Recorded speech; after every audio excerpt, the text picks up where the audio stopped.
अभिकर्ताओं के हित में दमनकारी नीतियां बर्दाश्त नहीं। SL ठाकुर व all India life insurance agents association के अध्यक्ष SL ठाकुर के नेतृत्व में अभिकर्ताओं ने मांगों को लेकर निकाली विशाल जुलूस, DM को सौंपा ज्ञापन। वाराणसी से प्रभात श्रीवास्तव की रिपोर्ट।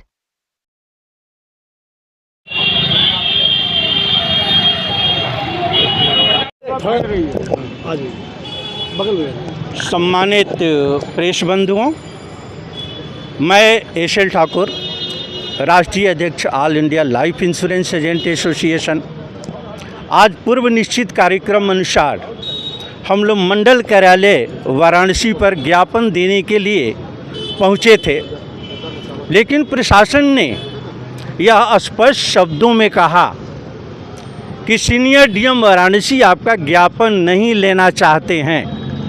मैं मीडिया बंधुओं के माध्यम से कहना चाहता हूं कि भारतीय जीवन बीमा निगम का सक्षम अधिकारी, अध्यक्ष भारतीय जीवन बीमा निगम, क्षेत्रीय प्रबंधक, उत्तर मध्य क्षेत्र के अंतर वाराणसी डिवीज़न आता है।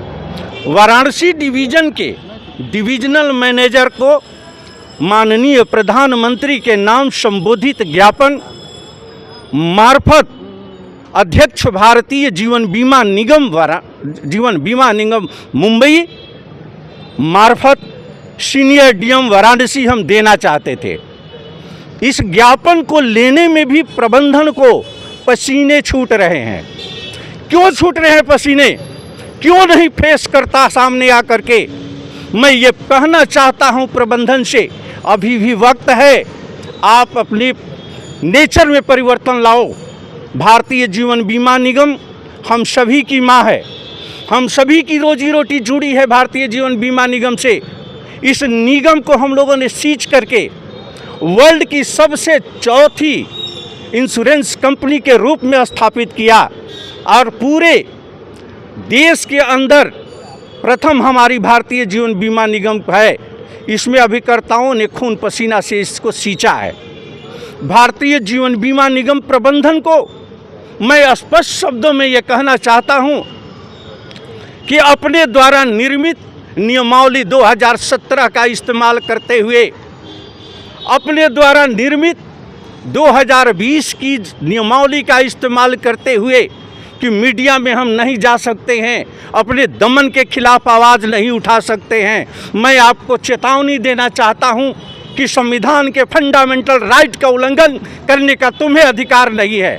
आर्टिकल 226 के अंतर्गत जो हमें स्वतंत्रता प्राप्त है, उस स्वतंत्रता पर प्रहार करने का तुम्हारी कोई नियमावली नहीं है। तुम्हारी दमनकारी ये जो नीतियां हैं, तुम्हारा दमनकारी जो नियमावली है, इस नियमावली से मेरा विरोध है। और राष्ट्रीय स्तर पर मैं इस मुद्दे को लेकर के अभिकर्ताओं के अंदर चेतना पैदा करूंगा कि अपने हक को लेकर के, अपने संघर्ष को लेकर के आगे बढ़ने की ज़रूरत है, डरने की ज़रूरत नहीं है।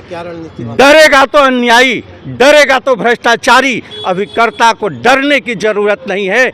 हम लोग आखिरी दम तक लड़ाई लड़ेंगे, संवैधानिक दायरे में लड़ेंगे, विधि सम्मत तरीके से लड़ेंगे। डेमोक्रेसी के अंतर्गत हमें जो अधिकार प्राप्त हैं, मैं धन्यवाद देना चाहता हूं, कोटि कोटि धन्यवाद देना चाहता हूं कि न जाने किन परिस्थितियों में प्रशासन ने हमें परमिशन नहीं दिया, लेकिन प्रशासन ने जो हमें सुझाव दिया, उस सुझाव का मैंने मोस्ट वेलकम किया और मैं स्वागत करता हूं। प्रशासन से हमारा कहीं से दूरी नहीं है, प्रशासन से कहीं से हमारा शिकायत नहीं है। किन परिस्थितियों में उन्होंने परमिशन नहीं दिया, मैं ज़रूर जानना चाहूँगा, क्योंकि हमारी भी जानकारी ये हो कि हम अपनी वेदना को अगर व्यक्त नहीं कर सकते हैं, अभिव्यक्ति के अंतर्गत अगर अपनी आवाज़ नहीं उठा सकते हैं, तो वह संविधान की कौन सी धारा है, वो कानून की कौन सी धारा है, उस कानून के विषय में भी हम लोग जानकारी रखें कि भविष्य में हम लोग भी सचेत एक नागरिक के हैसियत से, एक अभिकर्ता के हैसियत से अपने जीवन को पूरी तरीके से सुचारू ढंग से जी सकें और सम्मानजनक ज़िंदगी जी सकें। मैं मीडिया बंधुओं से अनुरोध करूंगा कि इसको मीडिया में बंधु सहयोग करें और इस मैटर को पूरी तरीके से प्रचारित और प्रसारित करें। और हम देश के प्रधानमंत्री महोदय से चाहेंगे कि न्याय हो हम लोगों के साथ। हम चाहेंगे कि अध्यक्ष भारतीय जीवन बीमा निगम, क्षेत्रीय प्रबंधक उत्तर मध्य क्षेत्र सहित मंडल प्रबंधक की हर गतिविधियों की पैनी नज़र से जांच किया जाए और जांच करने के पश्चात ये सारी गतिविधियां परिलक्षित होने लगेगी कि किन परिस्थितियों में मंडल प्रबंधक ने हमें सहयोग नहीं किया और ज्ञापन लेने से मना किया। क्या करेंगे? आज तो प्रशासन ने आपको रोका, उसके बाद क्या करेंगे? आगे की आज ज्ञापन हम लोग अभी जा रहे हैं जिला अधिकारी महोदय के मार्फत प्रधानमंत्री महोदय को हम लोग ज्ञापन देंगे और उसके बाद अगर बात नहीं बनती है तो हम लोग बैठेंगे, निर्णय लेंगे इस पर कि आगे की कार्रवाई सुनिश्चित हमें करनी है तो किस रूप में है। 1 अक्टूबर 2024 के हुए बदलाव को बिना वापस कराए पर हम खामोश नहीं बैठेंगे। इसकी लड़ाई हम तब तक लड़ेंगे जब तक कि प्रबंधन इसे वापस नहीं ले लेता। आगे आप